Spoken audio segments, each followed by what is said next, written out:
Hello friends, welcome to Study IQ. I'm Pradeep Bharadwaj with next lecture on engineering mathematics. Last lectures में हमने probability के topic को study किया था. इस लेक्चर में हम प्रोबेबिलिटी पर न्यूमेरिकल्स करेंगे, जिस टाइप के न्यूमेरिकल्स पिछले एग्जाम्स में आते हैं. देखिए फ्रेंड्स, न्यूमेरिकल्स जो प्रोबेबिलिटी से आते हैं दे आर वेरी सिंपल. बस एक बार आपको कॉन्सेप्ट समझने की ज़रूरत होती है, उसके बाद जो प्रोबेबिलिटी के क्वेश्चंस होते हैं वो बहुत ही आसान होते हैं. तो हम आपके पास लेकर के आए हैं कुछ क्वेश्चंस जो प्रीवियस ईयर्स में आए भी हुए हैं और जिनसे आपका बेसिकली एक कंसेप्ट बिल्ड हो जाएगा. तो let us come to the first question, and the first question is there are 3 containers with one containing 4 red and 3 green balls and the other containing 3 blue and 4 green balls. One ball is drawn at random from each container. The probability that one of the balls is red and the other is blue will be. सबसे पहली बात, यहाँ पे container 3 नहीं 2 हैं. There are 2 containers only. Next thing, इसने दिए हैं 2 कंटेनर अपने पास. फर्स्ट कंटेनर में there are 4 red and 3 green balls. 4 red and 3 green balls. And in the second container there are 3 blue and 4 green balls. 3 blue, 4 green balls. Now we have to find out the probability that if one ball is drawn at random from each container, the probability of getting one of the balls to be red and the other is blue. सबसे पहली बात, एक ball red होनी चाहिए हमारी, दूसरी ball blue होनी चाहिए और दोनों कंटेनर्स में से एक बॉल निकालनी है. तो सबसे पहली बात, जो फर्स्ट कंटेनर है इससे अगर हम बॉल निकालें तो या तो वो रेड होगी या ग्रीन होगी, वो ब्लू तो हो ही नहीं सकती. और इसी प्रकार अगर हम सेकंड कंटेनर की बात करें तो सेकंड कंटेनर से भी हम या तो ब्लू निकाल सकते हैं या ग्रीन निकाल सकते हैं, रेड नहीं निकाल सकते. तो इस तरीके से जो पूछा हमसे गया है, एक रेड होनी चाहिए एक ब्लू होनी चाहिए, यानी कि रेड तो जो है वो फर्स्ट कंटेनर से होनी चाहिए और ब्लू जो है वो सेकंड कंटेनर से होनी चाहिए, ये बात श्योर है. तो what is the probability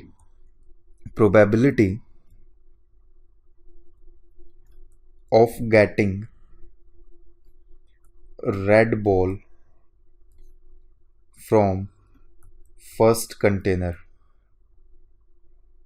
first container से रेड बॉल निकालने की probability, number of red balls is 4 and total number of balls is 4 plus 3, so it will be equal to 4 by 4 plus 3, it will be equal to 4 by 7.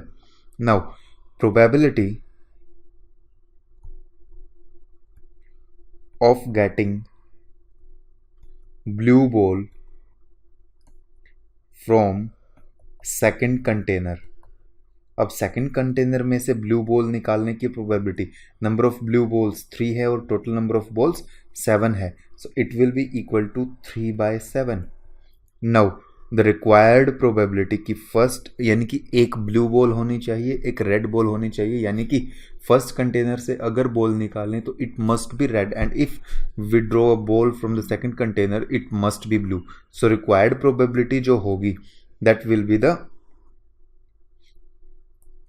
Product of these two probabilities 4 by 7 into 3 by 7, क्योंकि first वाली event भी ओकर करनी चाहिए, second वाली event भी ओकर करनी चाहिए. और जब दोनों इवेंट्स के ओकर करने की बात होती है, एंड की जब बात होती है, तो हम प्रोबेबिलिटी को मल्टीप्लाई करते हैं and it will be equal to 12 by 49. This is the required probability of getting 1 red and 1 blue ball. Now let's move to the next question. A batch of 100 bulbs is inspected by testing 4 randomly chosen bulbs. यानी कि 100 bulbs are there. इनमें से हमने inspection करनी है by testing 4 randomly chosen bulbs. The batch is rejected even if one of the bulbs is defective. यानी कि 4 में से अगर एक भी डिफेक्टिव बल्ब है तो बैच को रिजेक्ट कर देंगे. A batch typically has 5 bulbs. The probability that the current batch is accepted is. So सबसे पहले स्टेटमेंट की बात करते हैं। अ बैच टिपिकली हैज़ 5, यहाँ पर डिफेक्टिव वर्ड और आएगा फ्रेंड्स कि एक बैच में टिपिकली 5 डिफेक्टिव बल्ब्स हैं और हमने 100 बल्ब्स टोटल हैं, उनमें से 5 डिफेक्टिव हैं, लेकिन हमें उसकी टेस्टिंग करनी है 4 बल्ब्स को रेंडमली सेलेक्ट करके टेस्टिंग करके। अगर इन 4 बल्ब्स में से एक भी डिफेक्टिव आ जाता है तो हम पूरे के पूरे बैच को रिजेक्ट कर देंगे। और इसका मतलब हमें प्रोबेबिलिटी जो निकालनी है कि करंट बैच इज एक्सेप्टेड, तो बैच के एक्सेप्ट होने के लिए ये ज़रूरी है कि 4 में से एक भी डिफेक्टिव बल्ब ना निकले। यानी कि अगर हम बात करें टोटल 100 बल्ब्स की, 5 अगर डिफेक्टिव बल्ब्स हैं तो नॉन डिफेक्टिव बल्ब्स की का जो नंबर होगा that will B 95, non defective will be 95। अब probability of getting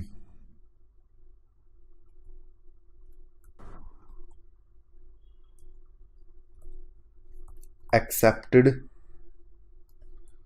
off the batch तो तब एक्सेप्टेड होगा जब 4 में से कोई भी बल्ब डिफेक्टिव ना हो, यानी कि जो बल्ब्स हमने टेस्टिंग के लिए रेंडमली चूज किए हैं they must be from these 95, so it will be equal to 95 C4 divided by total जो नंबर ऑफ वेज हैं to select the 4 bulbs they are 100 C4।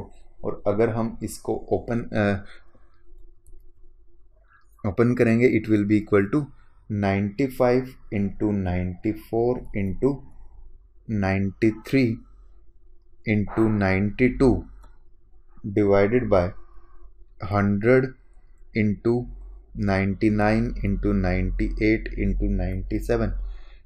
4 factorial से 4 फैक्टोरियल फ्रेंड्स कैंसिल हो जाएगा आप अगर इसको चेक करेंगे। So the probability will come out to be equal to 0.8119।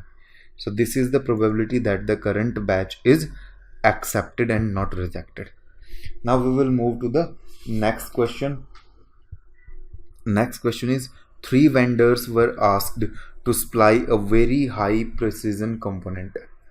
The respective probabilities of their meeting the strict design specifications are 0.8, 0.7 and 0.5. Each vendor supply one component. The probability that out of 3 components supplied by the vendors, at least one will meet the design specifications is. तो इस question में देखिए क्या पूछा गया है। इस question में ये बताया गया है कि 3 वेंडर्स को हमने एक हाई प्रिसाइज कंपोनेंट सप्लाई करने के लिए बोला है और उनकी प्रोबेबिलिटी है कि वो स्ट्रिक्ट डिज़ाइन स्पेसिफिकेशंस को फॉलो करेंगे, that is 0.8, 0.7, 0.5. Suppose we have 3 vendors, 3 suppliers A, B and C.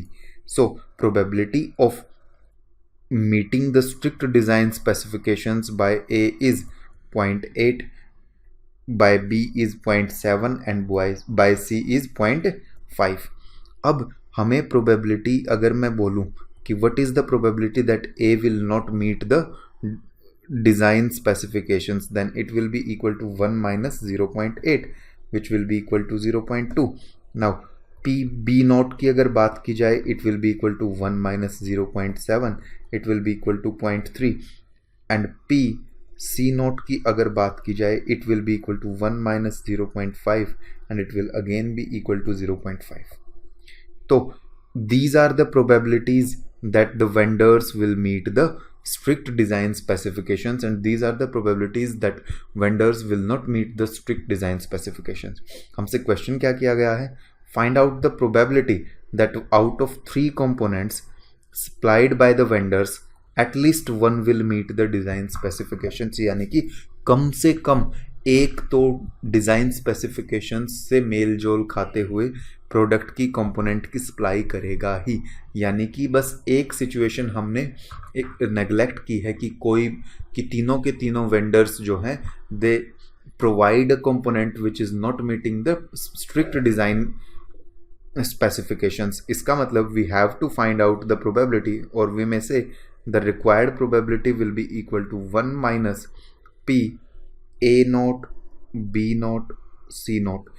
this is the probability that none of the vendors will supply the component with strictly designed specifications, and if we subtract that probability from 1, we will get the probability of at least one vendor to supply the product with meeting strict design specifications. It will be equal to 1 minus probability of A naught into probability of B naught into probability of C naught, and if I put their values it will be equal to 1 minus P A naught की value मेरी है 0.2, P B naught की value है 0.3 and P C naught की value है 0.5.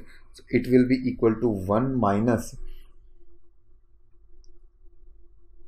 if I multiply these, it will be equal to 0.03 and it will be equal to 0.97. So this is how we have to proceed. Now we will move to the next question. A coin is tossed thrice. Let X be the event that head occurs in each of the first two tosses. Let यानी कि X जो है that is the event that we get head in first two tosses. So it may be HHT or it may be HHH. Okay. Let Y be the event that a tail occurs on the third toss. Tail occurs on the third toss. Let Z be the event that two tails occur in three tosses. यानी कि 3 tosses में 2 tales हों, यानी कि tail head tail tail tail tail, not at least it is only 2, tail tail head head tail tail. These are the possibilities. Based on the above information, which one of the following is true? तो first जो थी जिसमें हमारे first 2 heads थे, second जो event थी Y जिसमें third was a tail, तो first option X and Y are not independent, इनमें से कौन सा ट्रू है? देखिए एक्स एंड वाई की अगर बात की जाए, x event is talking about getting 2 heads in the first 2 tosses, while Y event is considering tails in the third toss. So there is no interrelation between these two events. So these are independent events and first option is wrong. Y and Z are dependent. अब बात की जाती है Y और Z की, तो Y में बोला गया था कि थर्ड टॉस पे है टेल आएगा, और Z में बोला गया है कि 2 टेल्स ऑकर. तो these are dependent events. This is right because अगर थर्ड टॉस में अगर टेल आया तो it is sure and certain that out of first 2 tosses there will only be 1 tail. So Y and Z events are depending upon each other. They are dependent events. So the answer will be the second option. Now we will move to the next question. And next question is, the chance of a student passing an exam is 20%. The chance of student passing the exam and getting above 90% marks in it is 5%. Given that a student passes the examination, the probability that the student gets above 90% marks is, यानी कि सबसे पहले the event of passing an exam.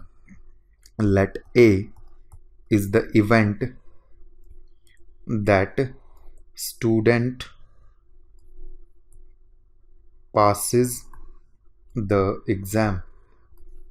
Probability of A जो होगी that will be equal to 20%, or it may be equal to 20 by 100, or it may be equal to 1 by 5. Now the chances of student passing the exam and getting above, let B be the event of getting more than 90% marks. तो जो P A intersection B यानी कि student पास भी हो जाए और 90% marks से भी ज़्यादा ले आए, उस चीज़ की प्रोबेबिलिटी है 90%, that is equal to 90 divided by 100, that is equal to 9/10. Now we have to find out the probability B over A, means we have to find out the probability of the event that the student gets 90% marks given that he has already passed the exam.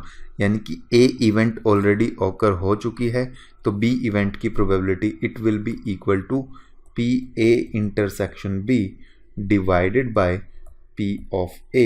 So it will be equal to 9/10 divided by P of A, it was equal to 1/20. So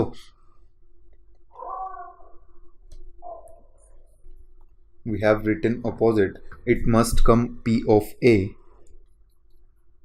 divided by PA intersection B. So it will be equal to 1/20 divided by 9/10, and it will come out to be 1/18. So this is how we have to calculate the conditional probability. This is the question of conditional probability, and the answer will be equal to 1/18. Now we will move to the next question. 4 cards are randomly selected from a pack of 52 cards. If the first 2 cards are kings, what is the probability that the third card is a king? यानी कि 4 cards हमने select किए हैं out of 52, and we know that out of 50 easy there are 4 kings in the 52 cards. और अगर total 4 kings होते हैं और हमने 4 कार्ड randomly select किए हैं, if the first 2 cards are kings, पहले 2 कार्ड जो हैं they are kings for sure. Now what is the probability that the third card is a king? तो देखिएगा 2 कार्ड हमारे किंग आ चुके हैं, यानी कि 2 कार्ड निकलने के बाद there are remaining total 50 cards, and out of these 50 cards there are only 2 kings left. क्योंकि टोटल 52 में 4 किंग्स होते हैं तो 50 में 2 किंग्स बचे, क्योंकि 2 कार्ड हम निकाल चुके हैं और they are sure and certain that they are kings. So now picking a card randomly and finding it as a king will be equal to 2/50, which can be equal to 1/25. So the option number 2 will be the right answer for this question. Now we will move to the next question. P and Q are considering to apply for a job. The probability that P applies for the job is 1/4. Probability that P applies for the job given that Q applies for the job is 1/2. And probability that Q applies the job given that P applies the job is 1/3. Then the probability that P does not apply for the job given that Q does not apply for the job is. सबसे पहले question में आपको समझाना चाहूँगा. He is saying P and Q, they are 2 persons who are applying for a job. अब P जो है वो 1/4 प्रोबेबिलिटी होती है 25%, या फिर 1/4 प्रोबेबिलिटी होती है कि P is applying a job. जब भी कोई जॉब एडवर्टाइज होती है तो P के अप्लाई करने की प्रोबेबिलिटी जो होती है दैट इज 1/4. और अगर उस जॉब पे Q भी अप्लाई कर रहा हो तो P के अप्लाई करने की प्रोबेबिलिटी होती है 1/2, यानी कि हाफ 50%. और अगर P किसी जॉब पे अप्लाई कर रहा हो तो Q के उसी जॉब पे अप्लाई करने की प्रोबेबिलिटी होती है 1/3. Now we have to find out the probability that P does not apply for the job given that Q does not apply for the job. यानी कि Q ने अप्लाई नहीं किया, तो find out the probability that P is also not applying for the job. This is the question. How we have to proceed, I will tell you. So let A be the event that P apply for the job.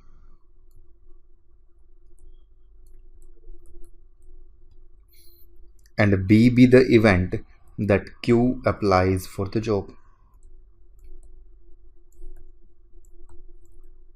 और हमें निकालना क्या है? हमें निकालना है P A note over B note, यानी कि we have to find out the probability that A does not apply for the job, and it is given that B also does not apply for the job, and this will be equal to P A note intersection B note divided by P of B note.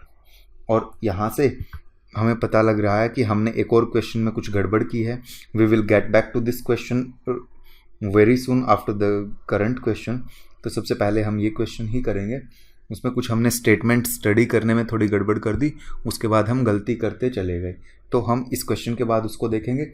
सबसे पहले P A naught by B naught we have to find out. Now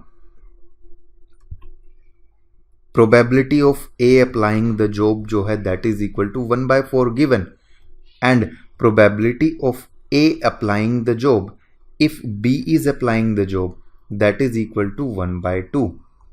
Also probability of B applying for the job if A has already applied for the job is 1/3. इन तीनों readings को note करके ही मैं further proceed करूँगा. यहाँ से मुझे पता लग रहा है कि P of A intersection B divided by P of B is equal to 1/2. Secondly यहाँ से P of B intersection A divided by P of A is equal to 1/3.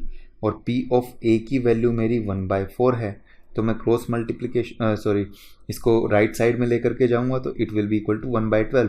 So P of B intersection A is equal to 1/12. और अगर P A intersection B की value 1/12 मैं यहाँ पर use करूँ तो it will be equal to 1/12 divided by P of B. It is equal to 1/2. यहाँ से P of B will be equal to 1/12 divided by 1/2. So it will be equal to 1/6. So this is the probability of B applying for the job. What we have to find out? We have to find out probability of A not applying for the job given that B has not applied for the job.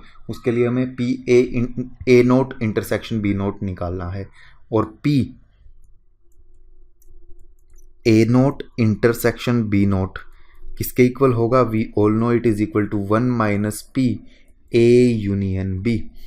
और ये सारी की सारी values हमें given है 1 minus P A union B. A union B की अगर बात की जाए तो A यूनियन B यानी कि A probability of A which is equal to 1/4 plus probability of B which is equal to 1/6 as we all know, minus P A intersection B which is equal to 1/12 minus 1/12. This is P A naught intersection B naught. This will be equal to 1 minus अगर यहाँ से LCM में 12 लूँ it will be equal to 3 plus 2 minus 1. It will be equal to 1 minus 4/12. It will be equal to 1 minus 1/3.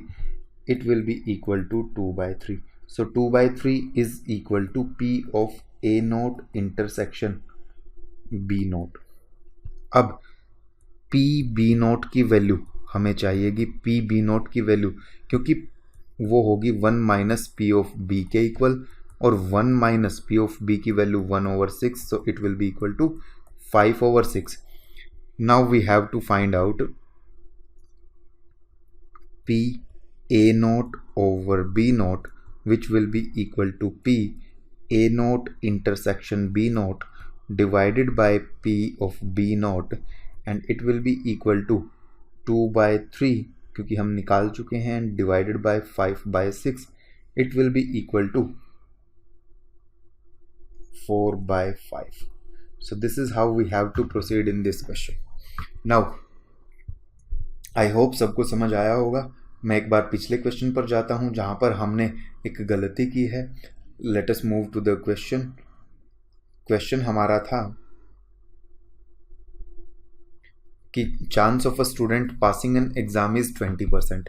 The chance of a student passing the exam and getting above 90% marks in it is 5%.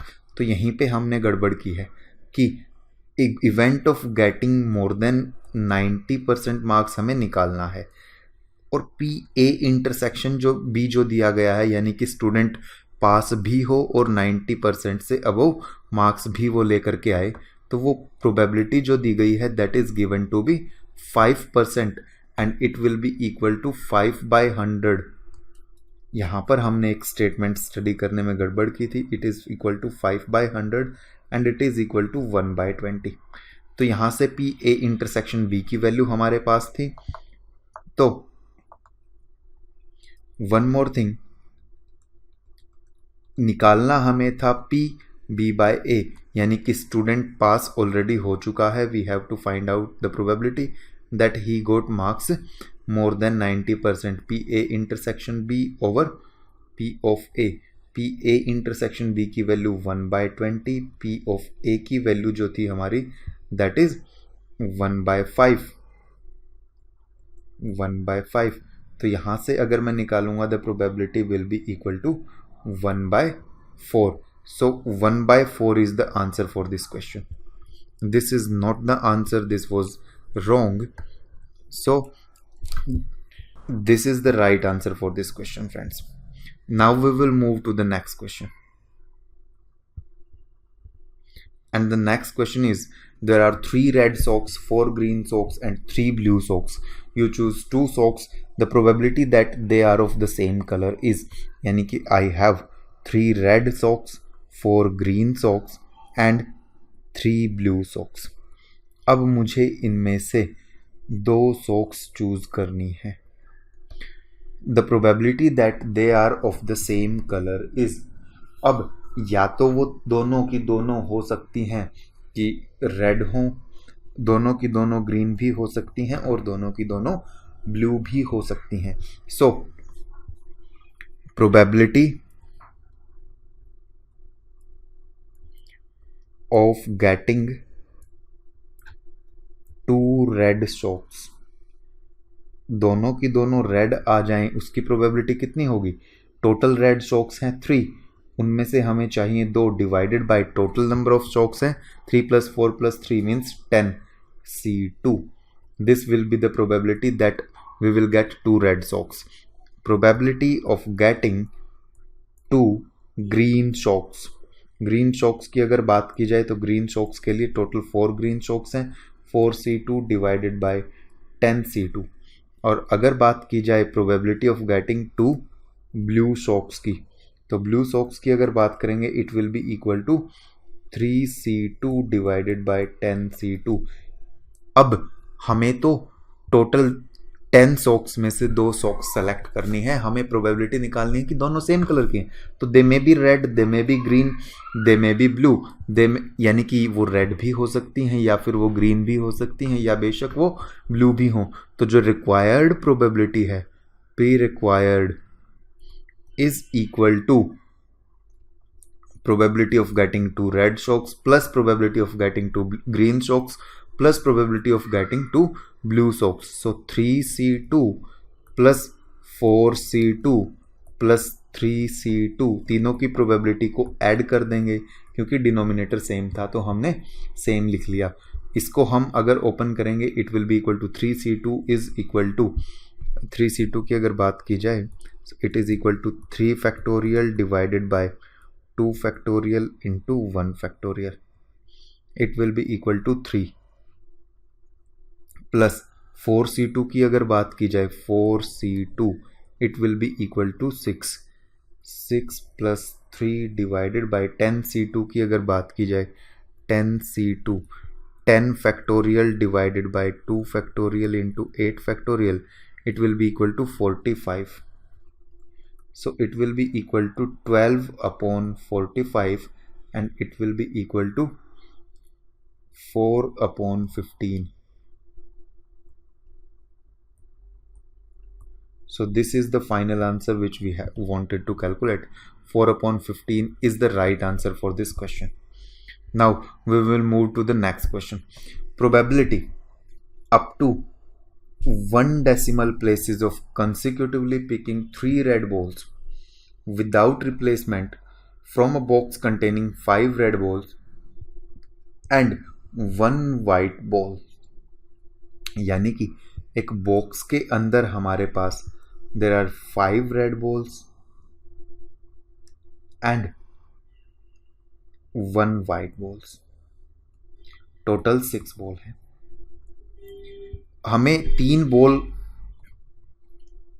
तो 3 बॉलों को consecutively pick करना है without replacement. Without replacement यानी कि they are dependent events. So the required probability required will be, सबसे पहले इनमें से एक बॉल अगर निकाली जाए and probability of getting a red ball, first ball अगर रेड हो तो उसकी प्रोबेबिलिटी होगी 5c1 because there are 5 red balls and total there are 6 red balls, तो divided by 6c1 into second ball भी रेड आए लेकिन उसके बाद तो 4 ही रेड बॉल बची हैं, तो 4c1 divided by total 5 balls बची हैं तो 5c1 इनटू उसके बाद 3 रेड बॉल्स बची हैं तो 3 रेड बॉल्स में से 1 red ball 3c1 divided by 4c1. This will be the required probability. अब 5c1 is equal to 5 divided by 6c1 is equal to 6 into 4c1 4, 5c1 5, 3c1 3, 4c1 4. 4 से 4 cancel, 5 से 5 cancel, 3/6 and which will be equal to 1/2. So there is probability of 50% that the 3 balls when picked consecutively without replacement from a box which contain 5 red balls and 1 white balls, it will be equal to 1/2, the probability of getting 3 red balls. Now the next question is, a class of 12 children has 2 more boys than girls. यानी कि total 12 children है, has 2 more boys than girls. 2 लड़के ज़्यादा हैं लड़कियों से. A group of 3 children are randomly picked from class to accompany the teacher on a field trip. What is the probability that the group accompanying the teacher contains more girls than boy. यानी कि सबसे पहली बात, हमें 3 students select करने हैं out of 12 students, जिनमें से कुछ बॉयज़ हैं कुछ गर्ल्स हैं, लेकिन बॉयज़ की संख्या गर्ल्स की संख्या से 2 ज़्यादा है. तो b is equal to g+2 where b minus g is equal to 2. और टोटल नंबर जो है बॉयज़ एंड गर्ल्स का, टोटल नंबर जो है स्टूडेंट्स का boys plus girls is equal to 12. So from these 2 equations we can find out the number of boys and girls. When we will add these 2 equations, it will be equal to, add अगर करेंगे तो b plus b 2b और g से g cancel हो जाएगा क्योंकि एक minus का है एक प्लस का है. It will be equal to 14 and b will be equal to 14/2 equal to 7. यानी कि 7 boys हैं तो गर्ल्स की नंबर हुई 5. यानी कि there are 5 girls and 7 boys at finally. Now we have to select 3 students who have to accompany the teacher in a field trip. So what is the probability that in this group of 3 students there will be more number of girls than boys? तो ऐसा case ये हो सकता है कि या तो आप 3 जब सेलेक्ट करें 2 गर्ल्स को सेलेक्ट करें और एक बॉय को सेलेक्ट करें, या फिर ऐसा हो सकता है कि आप तीनों की तीनों गर्ल्स को सिलेक्ट कर लें तो बॉयज़ का नंबर जो है वो 0 रहे. तो दोनों ही केसेस में गर्ल्स का नंबर बॉयज़ के नंबर से ज़्यादा है. So there are 2 cases. One is selecting 2 girls and the probability will be out of 5 girls there will be 2 girls and out of 7 boys there will be 1 boy divided by 3 students out of total 12 students. या फिर ये हो सकता है कि तीनों girls को select किया जाए 5c3 divided by total 12c3. या तो ये केस हो सकता है या तो ये केस हो सकता है. और जब और का ऑप्शन आता है तो और का ऑप्शन जब भी आता है तो प्रोबेबिलिटी को कर दिया जाता है add, so it is the required probability. So required probability की अगर बात की जाए तो इसको अगर ओपन करेंगे 5C2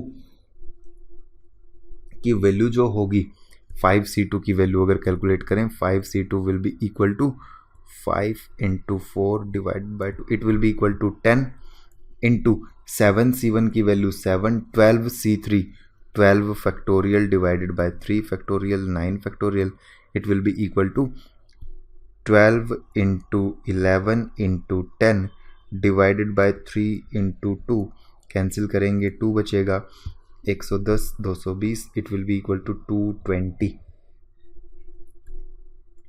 प्लस 5C3 की अगर बात की जाए, 5C3 it is equal to 5 factorial divided by 3 factorial 2 factorial, तो it will be equal to 5 4 जा 20 10, it will be equal to 10, 10 divided by 220, so it will be equal to 10 into 7 70 plus 10 80, 80 by 220, and it will be equal to 8 by 22, it will be equal to 4 by 11 is the required probability that out of the 3 students selected at random from a group of 12 students which contain 5 girls and 7 boys will have a larger number of girls than the number of boys.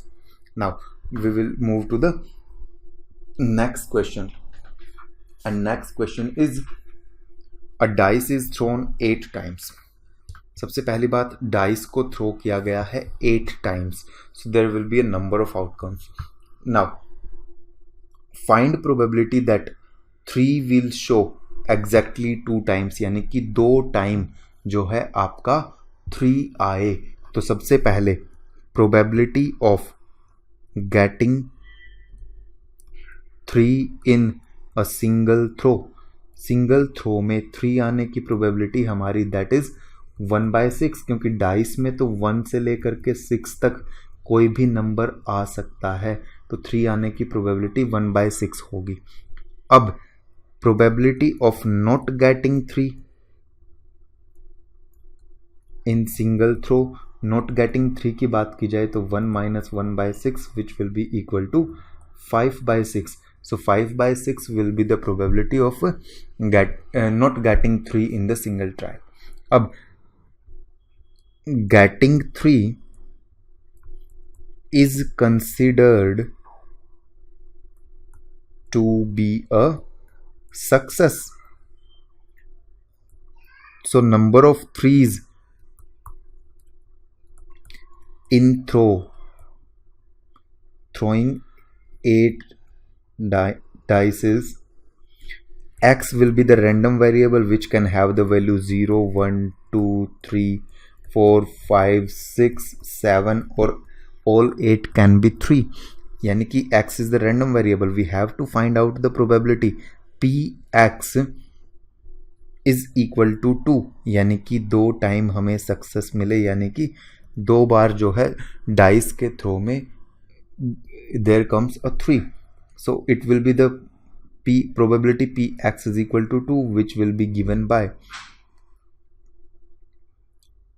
ncr into p to the power r into q to the power n minus r, and total number 8c2 into probability of success, it is 1/6. 2 times we want success and we want failure 8 times, so it will be 6 times 8 minus 2, it will be 6. So it will be equal to 8c2 into 1/6 to the power 2 into 5/6 to the power 6. So this is the probability of getting exactly 2 times 3. Now in the next part at least 7 times, यानी कि कम से कम 7 बार, और कम से कम 7 बार का मतलब होता है p x greater than equal to 7. तो इस केस में p of x is equal to 7, या फिर दूसरा ऑप्शन है कि 8 के 8 बार हमारा 3 ही आए डाइस पे, p x is equal to 8. So it will be the probability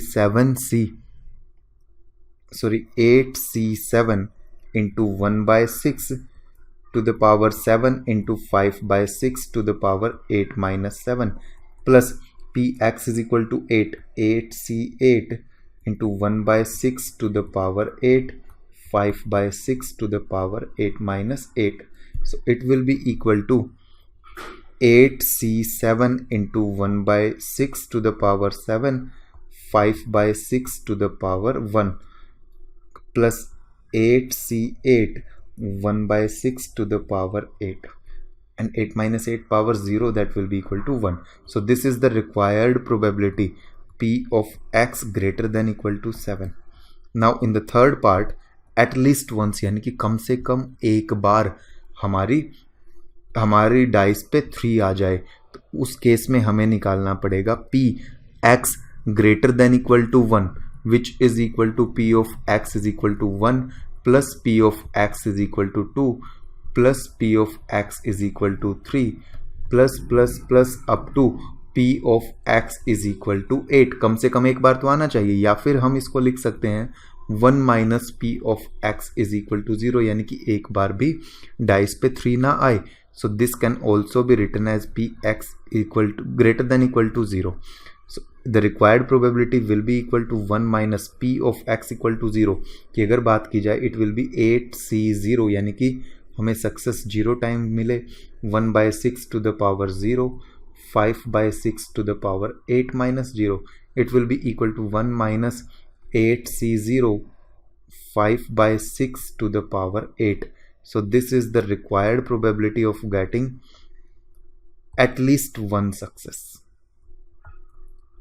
This will be the question. Now we will move to the next question, and the next question is: a manufacturing company supplies condensers with 1% defective pieces. Condensers are packed in boxes of 100, and find the probability that the box picked at random will have 4 or more faulty condensers. यानी कि हमारे पास एक box में, one box have 100 condensers, sorry not 1000, 100 condensers. और अगर बात की जाए डिफेक्टिव की, तो 1% जो है they are total defective condensers. Find the probability that box picked at random will have 4 और मोर फॉल्टी कंडेंसर्स. सो सबसे पहली बात, let p be the probability of getting defective condenser, which is equal to 1%. Now 1% means 1 by 100. This is the probability of success. n is equal to 100 because किसी भी box में total 100 condensers हैं. lambda is equal to n into p, which is equal to 1 by 100 into 100. So lambda is equal to 1. p of k is written as e to the power minus lambda into lambda to the power k divided by k factorial. तो यहाँ पर lambda की value क्योंकि 1 है, तो it will be equal to e to the power minus 1 into 1 to the power k divided by k factorial. So it will be equal to e to the power minus 1 divided by k factorial. तो अब हमें we have to find out the probability p 4 or more faulty, यानी कि या तो 4 या से 4 से ज़्यादा फॉल्टी होने चाहिए. इसका मतलब P4, P5, P6 up to P100, इसको हम लिख सकते हैं 1 माइनस टोटल प्रोबेबिलिटी 1 होती है. 1 में से उस प्रोबेबिलिटी को सब्ट्रैक्ट कर देंगे जिसमें there is 0 defective condenser,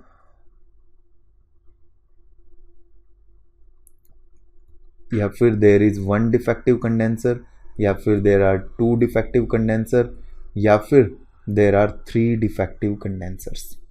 so this will be equal to 1 minus P naught की वैल्यू अगर बात की जाए पी नोट के लिए e to the power -1 divided by 0 factorial plus P1 की बात की जाए e to the power -1 divided by 1 factorial plus 2 की बात की जाए e to the power -1 divided by 2 factorial plus 3 की बात की जाए e to the power -1 divided by 3 factorial.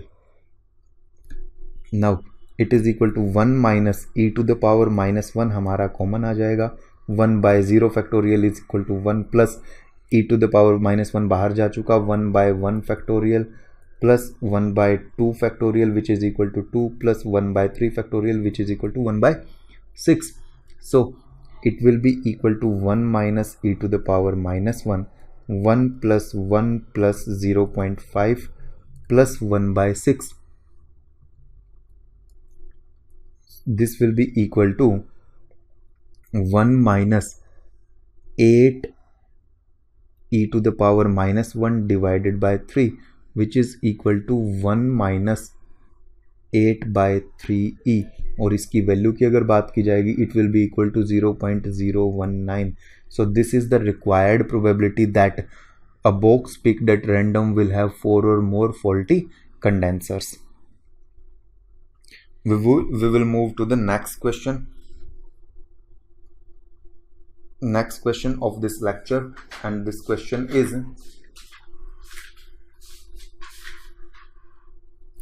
the probability of a defective piece being produced in a manufacturing process is 0.01. The probability that out of 5 successive pieces only one is defective is, यानी कि P is the probability of success. और success की बात की जाए तो success हमारी है getting a defective piece. Getting a defective piece. तो डिफेक्टिव पीस गेट करने की प्रोबेबिलिटी को सक्सेस बोला गया है और P की वैल्यू जो है हमारी that is 0.01 which is equal to 1/100. Now probability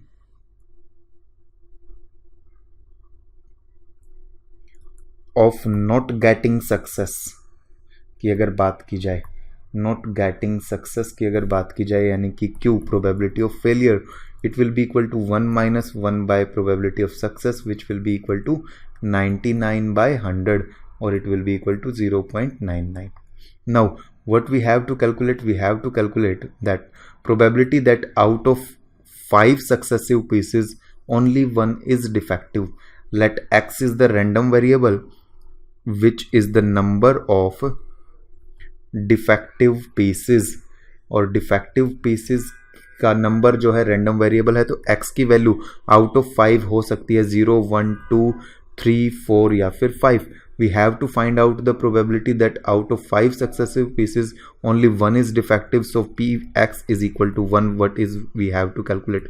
it will be equal to NCR into P to the power R into Q to the power N minus R which will be equal to 5C1 into probability of success 1/100 to the power 1 into probability of failure 99/100 to the power 5 minus 1 which will be equal to 4.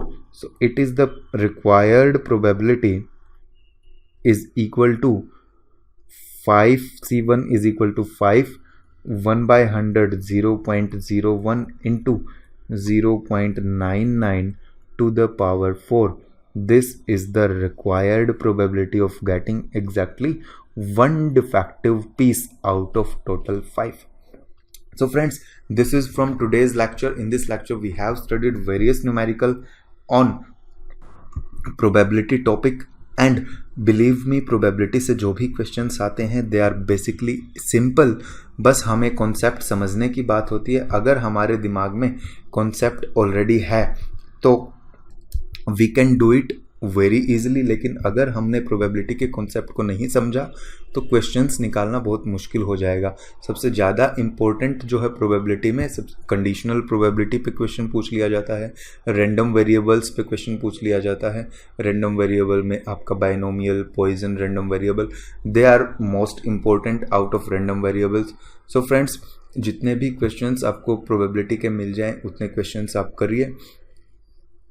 If further you have a doubt, you can see the videos of probability once again and then